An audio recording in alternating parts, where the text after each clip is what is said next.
बुढ़ापे के लिए इनको कामों को पहले से करके रख लेना, बुढ़ापे में नहीं भोगना पड़ेगा। दोस्तों, आज का विषय है बुढ़ापे के लिए संभाल कर रखना चाहिए या साथ छोड़ देंगे। आपके बहुत काम आएगी, उसमें आपका परिवार आपका साथ हो सकता है तो सदैव आपके काम आती रहती है।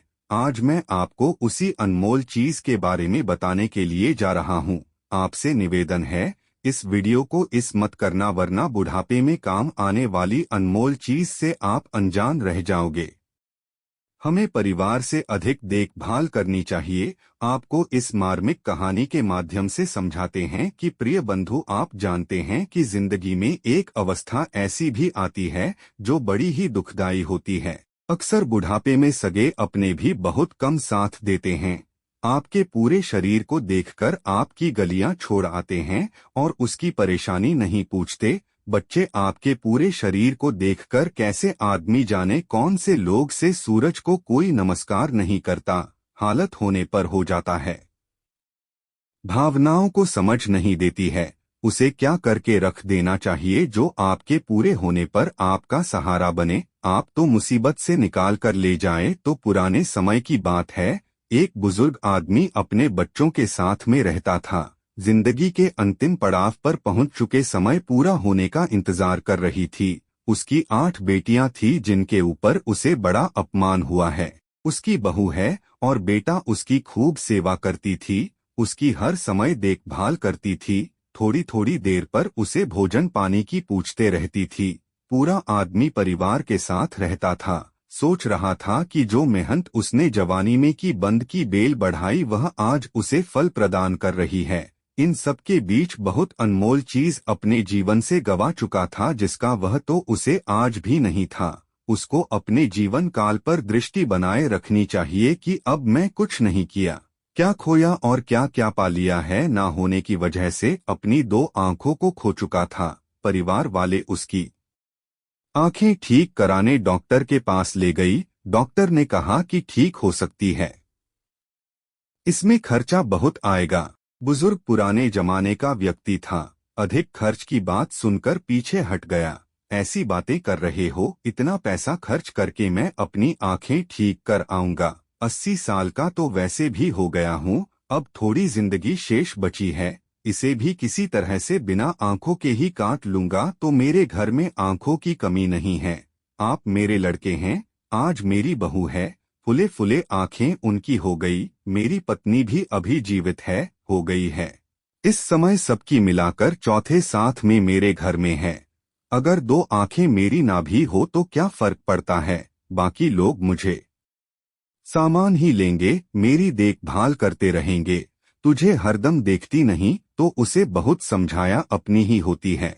जीवन जीना नर्क का दूसरा नाम है। दूसरे के बात पर जीवन निर्वाह करना और पढ़ाई करके देना, दूसरे के द्वारा दिए गए सुझाव पर चलना सबसे बड़ा दुख होता है। उसको आत्मनिर्भर होना चाहिए, आत्मनिर्भर बनकर जीना चाहिए। आत्मनिर्भर बनकर जीवन की सबसे बड़ी बात है। बार बार समझाने पर भी उधर आने के लिए तैयार ना हुआ। घर वाले उसे खाली आई। संयोग की बात, उसी दिन उसके घर में आग लग गई। आग का विकराल रूप देखकर उसके बेटे और बहू है जल्दी जल्दी निकलकर घर से बाहर खड़े हो। जरूर सूचना पाने की वजह से घर में ही बैठा रहा। आग लगने का भी नहीं हो पाया और जो आंखों से दिखाई ना देने की वजह से घर में ही कैद होकर रह गया। अब वह अपनी जान बचाने के लिए जाए तो कहाँ जाए, उसे कुछ दिख तो रहा नहीं था। घर में इधर उधर के पास कोई चारा नहीं।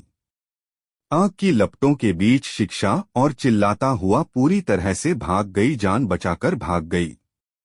उसने भरोसा जताया था लेकिन आंखें उसके काम नहीं आई। जब घर में आग लगी हो तो सबको अपने अपने प्राण बचाने की पड़ती है। कौन किसको याद रखना, बाहर जाकर भी सब सोचने लगी कैसे बचाएं। अपना काम कर दिया। उन्होंने तृणमूल अपने फैसले पर पछता रहा था कि उस दिन की बात मानकर आंखों का ऑपरेशन करा लेती तो मैं भी अपनी जान बचाकर घर से निकल जाता।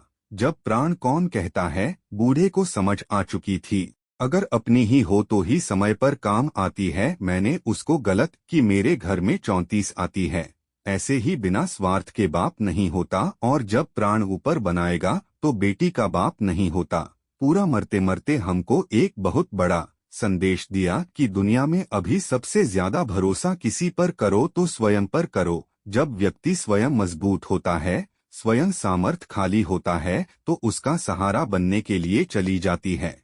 जब आदमी मरता है तो उसके काम नहीं आती। आचार्य चाणक्य नीति स्त्री की रक्षा करनी चाहिए और किसी से भी अधिक स्वयं की रक्षा करनी चाहिए। एक कहावत है, जब घर से खाकर सभी समाज खाने को पूछता है, उसी तरह यदि आप स्वस्थ हैं, सब लाए थे तो और लोग भी आपकी मदद के लिए आगे आ जाते हैं। भाई, लोगों को लोग अनदेखा करके चले जाते हैं। मनुष्य के जीवन का पहला सुख उसका स्वस्थ शरीर ही होता है। आप सही हैं तो आप अपने परिवार की भी इसी तरह आपके स्वयं के द्वारा किया गया था, आपके मोक्ष मार्ग में काम आता है। ऐसा नहीं है कि आपकी स्त्री आपका कोई धर्म का अनुष्ठान करें तो उसका पुण्य आपको भी मिल जाएगा। इसमें स्वयं को ही लगना पड़ता है। भगवान का स्पष्ट संदेश है, तू करेगा उसका फल उसी को मिलेगा। मनुष्य को अपनी मृत्यु के बाद मिलने वाली बनाने के लिए बचपन से ही दो बातों को ध्यान में रख। नंबर, हमें कोई तकलीफ नहीं आने का इंतजार करते रहे, रोग से ग्रसित हो सकता है। नंबर दूसरा है धर्म कर्म। मनुष्य धर्म के जितने कर्म है उन्हें स्वयं ही करें। स्वयं के द्वारा किए गए धर्म कर्म ही मरने के बाद उसके साथ जाते हैं। उसी के आधार पर उसका अगला जन्म होता है। अगर यह काम रहते कभी आपके काम आ सकते हैं, पूछने का भी मौका नहीं मिलता है। कृषक बंधु, उम्मीद करता हूं कि आपको जरूर पसंद आई होगी। तो चलिए मिलते हैं अगले वीडियो में एक नई चर्चा के साथ। आप सभी का बहुत बहुत धन्यवाद।